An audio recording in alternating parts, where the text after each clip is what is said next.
concrete floor of my son's garage, pressed through the threadbare blanket he tossed at my feet. He said it plain, that this was where I'd be sleeping, while his wife's whisper, loud enough to be overheard, suggested I should be grateful for any place at all.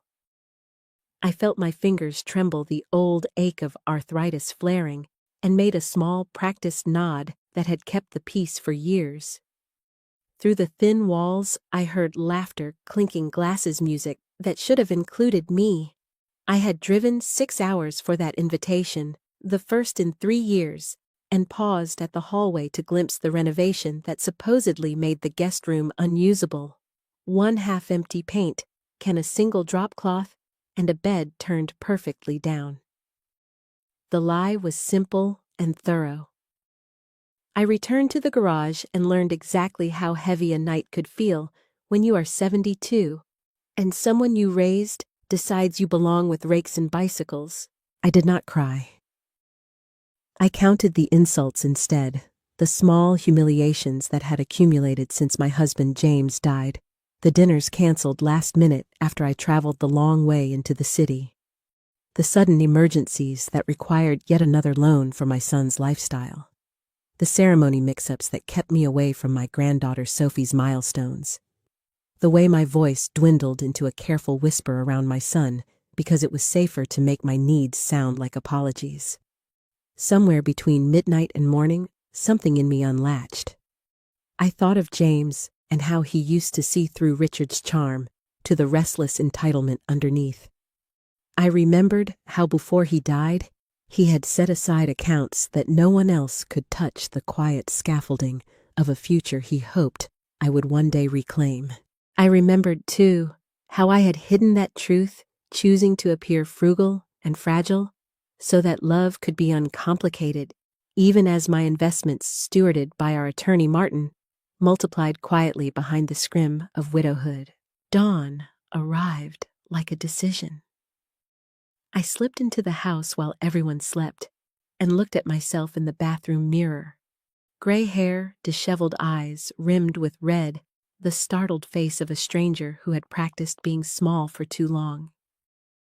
I straightened, saw the woman I used to be, then curved my shoulders again out of habit and stepped into the kitchen to watch my sleeping son's children open gifts I had bought with money their father believed I barely had.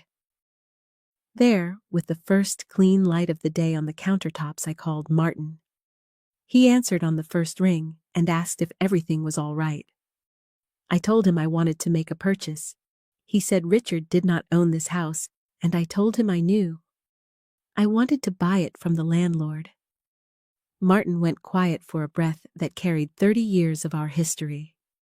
Then he said he would make calls. I returned to the garage and folded my coat into a pillow as if I were bedding down on an overnight train. I thought about the last 15 years, about how a woman can become a ghost inside her own life when grief gangs up with obligation. I had sold my home to downsize appropriately because Richard insisted I could no longer manage it. I had agreed to small indignities because the larger fear, losing Sophie, felt unbearable. I had let the performance continue because in the short term, it kept the family picture in its frame. The truth was simpler and harder. James had taught me to read a ledger as if it were a map, and I had kept my compass even while pretending I had none. The empire I'd assembled since his death did not look like an empire, because I built it the way women are taught to build survival, quietly, steadily, in accounts no one thought to ask about. Martin called back before the coffee finished brewing. He confirmed the landlord by name and said the man would respond to an offer that rewarded speed and silence. I told him to add a confidentiality clause with teeth. He warned me that real estate works on its own patient clock, that this kind of transfer would take months, not days. I said I understood. The calendar did not scare me. For the first time in years, time felt like something I owned. In the days after Christmas, I rented a hotel suite and let my shoulders relearn how to square. I wrote to Thomas, my younger son, to tell him I was safe and making changes. I wrote to Sophie, whose tuition I had paid, while Richard took the credit to invite her for spring break. I booked a salon appointment because a woman who has hidden her strength often begins by reclaiming the small rituals other people call frivolous. I ordered room service, ate food with flavor, and let the silence of a room that belonged to me fill my lungs. Martin and I met in his office and began the slow choreography of the purchase inspections, signatures, deferential conversations that ended with firm numbers. I told him not to let the landlord's curiosity wander, and he smiled the tired smile of a man who has kept confidence for a lifetime. He asked the question he needed to ask: was I certain about the consequences? And I told him the consequence had already happened. I had simply decided to stop pretending it hadn't. 8 weeks later, a thick packet slid across Martin's desk, the paper heavy, and embossed my name married to a deed I did not need to live in to own. I placed my palm on it the way I once placed my hand on Sophie's sleeping bag, to feel her breath.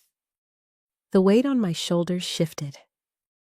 I asked how soon after closing we could deliver a notice that did not renew a lease nearing its natural end.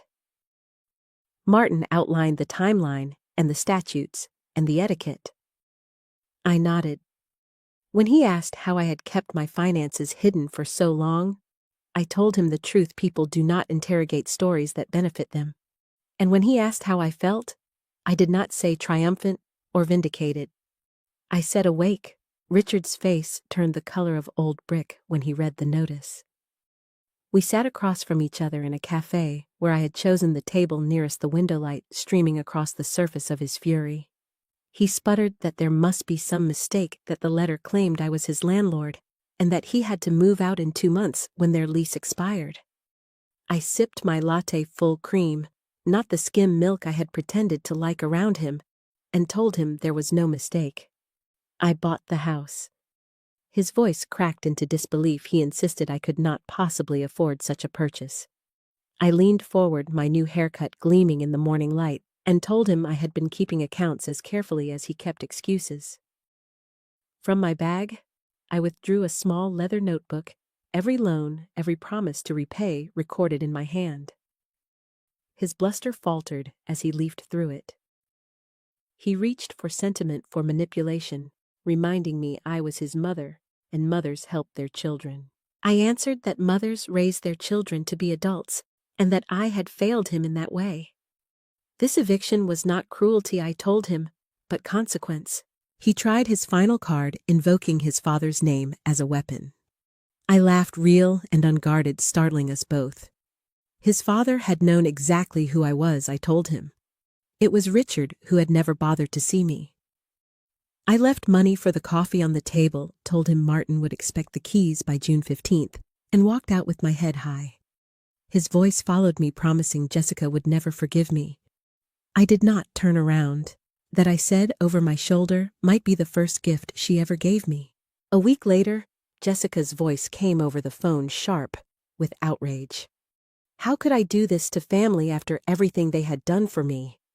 I interrupted her, a thing I never would have dared before, and reminded her of the Christmas Eve I spent in the garage, the graduation ceremony I was told I was too ill to attend, the dozens of little erasures she had orchestrated. Silence filled the line, and it nourished me. I explained that Sophie now knew the truth about her tuition, that a slip in their paperwork had revealed it. Jessica gasped, demanded what I hoped to achieve. I told her simply I was reclaiming my life. If it inconvenienced hers, that was a bonus. She threatened lawyers. I welcomed the discovery process, suggested it would be fascinating to comb through the accounts she and Richard had manipulated. Her breath caught. She accused me of changing. No, I said. I had remembered. The weeks that followed were a series of small freedoms. I unpacked books into a downtown apartment with wide windows and a view of the city. I ate what I pleased. I sat straighter in chairs. I went to dinner with Martin and ordered a Scotch full-bodied, the kind Richard always claimed was too strong for women. We spoke of my next steps, and I laid them out clearly. The house would become the foundation for something larger than revenge, a place where other seniors trapped by financial abuse could find refuge. He told me it would take months, perhaps a year, for the nonprofit to gain legal shape. I told him I had waited long enough for other things. I could wait for this. In March, Sophie arrived for spring break, her embrace tighter than I expected, her eyes searching mine. She remarked on how I looked different, how I carried myself differently, and I told her so did she. Over lunch, she confessed the tension at home, the whispered plans for conservatorship to strip me of autonomy. I handed her the folder of evaluations I had preemptively undergone, every specialist certifying my competence. Relief softened her face. She admitted she had feared I was unwell, but had known in her heart I was only becoming more myself. I told her the truth of it, that for years I had bent myself into someone her father could control because I could not bear to lose her. She took my hands and promised I would never lose her again. Richard came to me not long after trying to force the old script. He demanded explanations, called my awakening a crisis that had ruined his business. I listened unflinching, then told him I knew everything, that forensic accounting had revealed how he had leveraged my hidden assets for his schemes. The fear that flickered across his face was new, unpracticed, and I recognized it as the first step of reckoning. When he left, Martin asked if I was sure about offering him any role in my plans. I told him I was not sure, but certainty was no longer my measure. Consequences were. By June, the house was mine in truth as well as title. I stood in its renovated kitchen, Italian marble gleaming, where Jessica once bragged about bargain granite, and let my fingers brush the surface. Claudia, the interior designer, asked if I would move back in. I smiled. No, I said. This place belonged to the Winters Foundation for Elder Dignity. It would be offices and housing for seniors reclaiming their lives. Claudia's eyes shone with personal history, her grandmother once a victim too. We understood each other without more words. That was when the doorbell rang, and Jessica appeared thinner. Desperate, her polish cracked. She begged to negotiate, to name a price that would end this. I laughed softly and told her she still did not understand. This was not a negotiation. It was consequence. Jessica's heels clicked nervously across the polished floor as she glanced around the house that no longer belonged to her. She tried to remind me of what people were saying, that whispers at the club had grown, that Richard's business failures and their forced move into a cramped apartment were humiliations I had somehow engineered. I told her plainly I had not destroyed her life. I had simply stopped allowing mine to be destroyed. If the collapse of their facade felt like punishment, that was only the shadow of truth they had spent years avoiding. Her voice cracked with accusation, insisting I was enjoying this. I admitted I was enjoying something, the freedom of dignity, the ability to choose without fear, the satisfaction of consequence. She left in a storm of indignation, clutching her handbag like a life raft, while Claudia, the designer, lingered in the hallway with a look of admiration. She whispered that what I had done was magnificent. For the first time in decades, I allowed myself to agree. Months passed. Martin slid incorporation papers across a conference table that had once hosted Richard's business dinners. The Winters Foundation for Elder Dignity was real, now a legal entity with a mission, a website, and a skeleton staff. He warned the IRS review would still take time, but we could begin operations in a limited way. I nodded already, outlining pilot programs, temporary housing, upstairs counseling, downstairs legal clinics in the evenings. Then Martin's voice grew careful. Richard's business had filed for bankruptcy. He was blaming me to anyone who would listen. I absorbed this without guilt, knowing the truth: he had destroyed his own empire by stacking lies on debts. Martin asked if I was all right. I surprised myself with how steady I was. Not long after my younger son Thomas called from overseas. His voice held both pride and hesitation. He had seen the foundation's website, admired its clarity, but he carried news Richard was not well.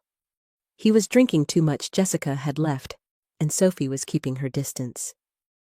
I asked if Richard had already asked for money. Thomas laughed bitterly yes, within 3 minutes of the call. He had refused. My chest warmed with pride at his boundaries. He told me he was thinking of visiting, of coming home at last. Tears pricked my eyes as I told him I would like nothing more. Spring shifted into summer.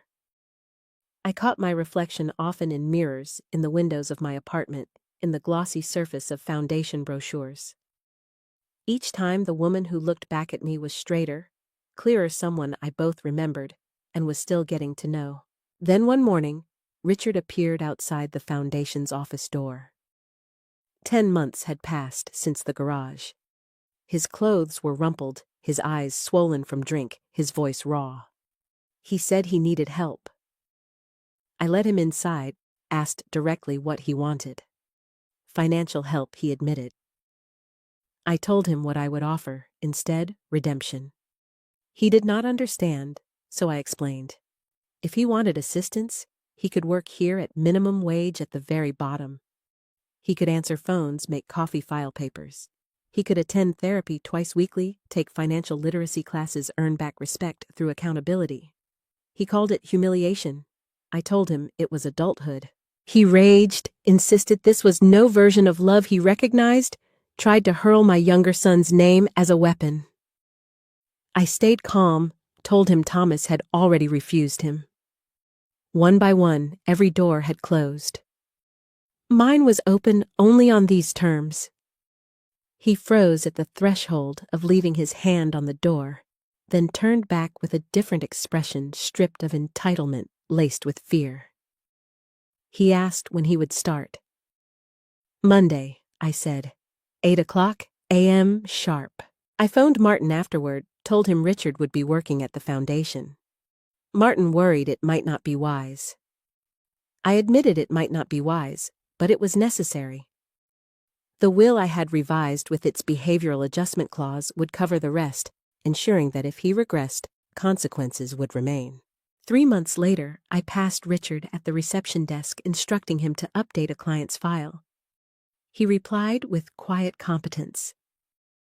Therapy had softened him in places, though it had also revealed long-buried resentments. Our sessions were battlefields and bridges, but they were real. At home, Sophie told me about her studies, her new boyfriend Marcus, her relief at watching her father learn humility. Richard himself asked timidly whether he might bring a dessert to Thanksgiving, unsure if it would be welcome. I told him pumpkin pie would do, and in that moment, I glimpsed a flicker of the boy he once had been. Thanksgiving that year passed without incident, though Richard's pumpkin pie collapsed slightly in the middle. Sophie laughed, called it rustic, and ate 2 slices anyway. For the first time in decades, we sat in the same room without tension slicing the air. It wasn't forgiveness, not yet, but it was something like a truce. Afterward, I watched Richard help an elderly client at the foundation's door, his movements patient and deliberate. The sight filled me with a complicated hope, not blind optimism, but a cautious acknowledgement that effort can sometimes be genuine.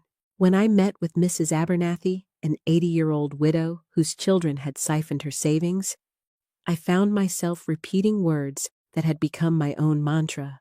The shame belongs to them, not you. She wept, clinging to her wedding ring, and I assured her she still had the power to choose. Through the window, I saw Richard standing with another client speaking gently, and wondered if consequence might indeed be reshaping him. That evening, Richard appeared at my office door. He spoke awkwardly of an old business partner who could help with construction on the foundation's east wing. It was a small offering, practical, and for the first time, not self-serving. I thanked him. He paused at the door, then turned back and said something I had not expected. He was sorry. Sorry for Christmas Eve, for the garage, for all of it. The words did not erase the past, but they landed differently than any plea he had ever made. They were inadequate yet sincere, and I told him simply, I know. By the time the foundation's launch gala arrived 18 months after that garage floor, the ballroom shimmered with lights and possibility. Donors, clients, community leaders, and friends filled the space. Sophie stood with Marcus, her young face bright with love. Thomas, newly returned from overseas, spoke with board members.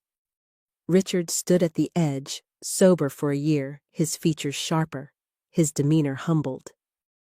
His role at the foundation had grown to coordinating volunteers, a place where his natural charisma could finally serve instead of exploit. Jessica was nowhere to be seen. Her campaign of bitterness had withered when acquaintances discovered they preferred my authenticity to her performance. When I rose to give my speech, I did not hide the truth. I told them plainly that a year and a half ago, I had slept on a concrete garage floor. I spoke of humiliation, of invisibility, and of how those moments became the seed for this foundation. I told them dignity should never be the price of family peace, that financial security should not require emotional submission, and that it is never too late to reclaim one's power. The applause was not for me alone, but for the lesson itself.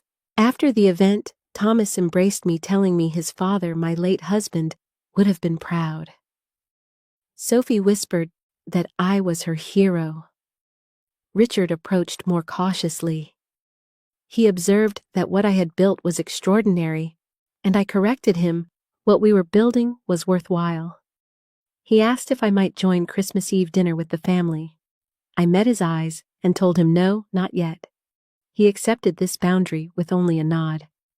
That more than any apology told me he was learning. Christmas approached. Sophie announced her engagement to Marcus, holding out a hand that glistened with a new ring. Richard raised his glass and without arrogance toasted to mutual respect and support. The therapy had left its mark. For once, he did not try to claim or control. Later, he gave me a gift, a framed photograph of James and me on our 30th anniversary. My posture straight, his arm around me with love rather than ownership. I placed it on my desk beside new photographs that told the story of Reclamation Sophie's graduation, Thomas's return, the foundation's ribbon cutting. I reviewed my will once more. The behavioral adjustment clause remained, though softened, to acknowledge Richard's progress. Continued sobriety, ongoing therapy, and respect for boundaries would gradually restore what entitlement had once cost him. It was not manipulation, but recognition of change that might with time become permanent. That Christmas Eve, we gathered at a restaurant at Sophie's request. Neutral ground, clear hours, no chance for ambush. We sat together, laughed carefully, and celebrated her engagement. Richard asked if I would attend Christmas morning at Thomas's home. I surprised myself by saying yes. Not forgiveness, but acceptance. The rage that once drove me had tempered into clarity. As I left that night, Richard stopped me in the parking lot. He said he could never fully make amends, but wanted me to know he finally saw me, the real me. I studied him, this man who had hurt me, and was now fumbling toward redemption. I told him we were both being seen at last. He nodded, eyes bright with unshed tears, and wished me Merry Christmas. I returned the words steadily, with boundaries intact. The garage had broken me, yes, but it had broken the shell, not the core. What emerged from that freezing night was not revenge, but reclamation. The winter's foundation now stood as proof that humiliation could be transfigured into dignity, that silence could be broken into voice. As I looked into mirrors and photographs, I no longer saw a stranger. I saw myself waiting patiently all these years for me to remember her name. If you followed this story to the end, I hope it reminds you that boundaries are not cruelty. They are love with a spine. Never allow anyone, even family, to trade your dignity for their comfort. Reclaim your voice, your choices, your life. If this story moved you, please like, share, and subscribe, and let me know in the comments where you're watching from. Your story matters, and your voice deserves to be heard.